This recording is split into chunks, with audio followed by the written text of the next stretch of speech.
কংগ্রেসের হাইকমান্ডের মিটিং কি হয়েছে ওটা আমার জানার কথা নয়, আমি জানি না।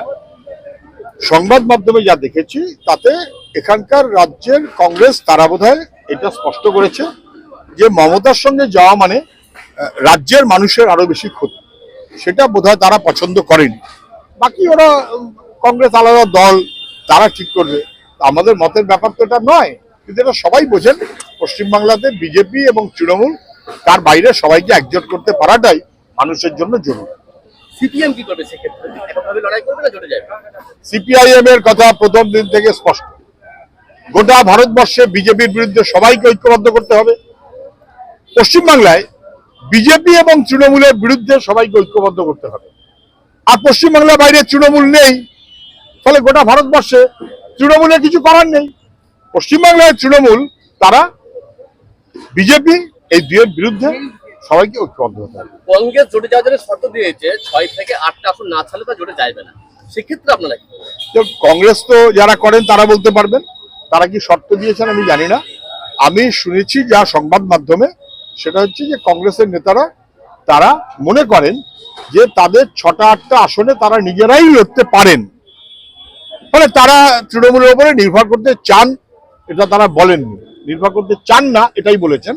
আর এটাও বলেছেন যে তৃণমূলের উপরে নির্ভর করলে বাকি যতটুকু কংগ্রেস আছে তার আরো অসুবিধা হবে। আমার ধারণা তারা ঠিকই বলেছেন।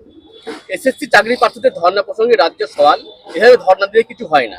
বিচারপতি রাজশেখর মন্ত্রের বক্তব্য কে বলেছে হয় না? নিয়োগ নিয়ে ছেলেমেয়েরা ধর্ণা বসেছে বলে তো রাজ্য সরকার তাদের সঙ্গে আলোচনা করার সুযোগটা পাচ্ছে।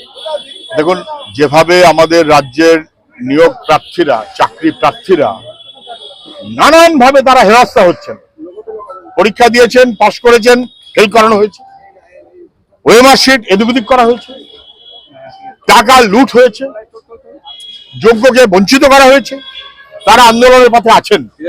আন্দোলনের পথে না থাকলে তাদের কথাটা কেউ শুনতো না। এরকম বহু যারা আন্দোলনের পথে যেতে চায়নি, এই সরকার তাদের কথা শুনতেও চায়নি। কিন্তু যে সরকারের কানে গন্ডগোল আছে, শুনতে চায় না, চোখে দেখতে চায় না, যারা শুধু লুঠেরাদের দিকেই তাকাতে চায়, তাদের উপরে ভরসা করলে কেবলমাত্র হবে না। রাস্তার আন্দোলন, আইনের লড়াই, সরকার যদি ভরসা করতে পারার মতো করে চলতে হতো, যদি না হয় তাহলে সরকারের বিরুদ্ধে তাদের আন্দোলনে যেতে হবে, আবার আইনের দ্বারস্থ হতে হবে। এই দুটো মিলিয়েই তারা চলবেন বলে আমার ধারণা। 2016 এসএলএসটি চাকরি প্রার্থীরা উদ্ধার করুন লেখা ব্যানার নিয়ে বিচারপতি গঙ্গোপাধ্যায়ের বাড়ির সামনে ধর্ণা। 2016 এসএলএসটি প্রার্থীরা সহ প্রত্যেকটি চাকরি প্রার্থী ব্যানার নিয়ে হাত জড়ো করে কেঁদে কেঁদে বলেছেন মুখ্যমন্ত্রীকে, আপনি আমাদের রক্ষাকর্তা, আপনি আমাদের মুখ্যমন্ত্রী, আপনি আমাদের অভিভাবক, আপনি দেখুন দেখুন দেখুন, ন্যায্য বিচার করুন। কখনো কিছু ন্যায্য বিচার করেনি বলে যারা আন্দোলনে আছেন, তা সত্ত্বেও তারা দাবি করছে, তা সত্ত্বেও তারা আবেদন করছেন, এবং এই আবেদন নিবেদনে কার্যত কিছু হয়নি। ওরা শেষমেশ মুখ্যমন্ত্রীর কথার উপরে ভরসা করেছেন, ঠকেছেন, ভাইপোর কথায় ভরসা করেছেন, ঠকেছেন, তার আগে মুখ্যমন্ত্রীর প্রতিনিধি মুকুল রায় ভরসা করেছেন, ঠকেছেন, পার্থ চ্যাটার্জি কিংবা ব্রাত্য বসু ভরসা করেছেন, ঠকেছেন। এখন ওরা সমস্ত রকম ভরসা করার পর বিচার ব্যবস্থার কাছেও আবেদন করছে আমাদের বাঁচা।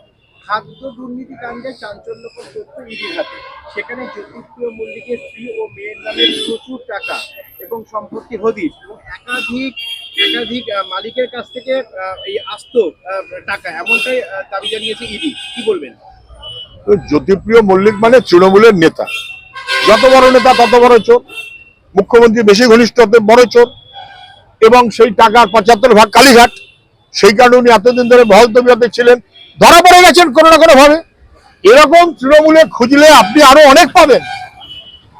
এই টাকার শেষ নেই। এখন তো শুধু টাকা না, আরো নানা অভিযোগ আসছে। তৃণমূলের কাউন্সিলর, তৃণমূলের নেতা, তারাও নানাবিধ অর্থ লুট, দুর্নীতি এবং নানাবিধ আরো অপরাধের কথা তারা জানাচ্ছেন। এসব আমাদের জানা কাজ না ভাই। এসব ঘাটাঘাটি করলে মানুষের খারাপ লাগে। মানুষ চায় কাজের অধিকার, শিক্ষা, ভবিষ্যৎ। আর এই সমগ্র পথে জ্যোতিপ্রিয় মল্লিক সহ নেতারা বাধা, কারণ তাদের মাথায় মুখ্যমন্ত্রীর হাত।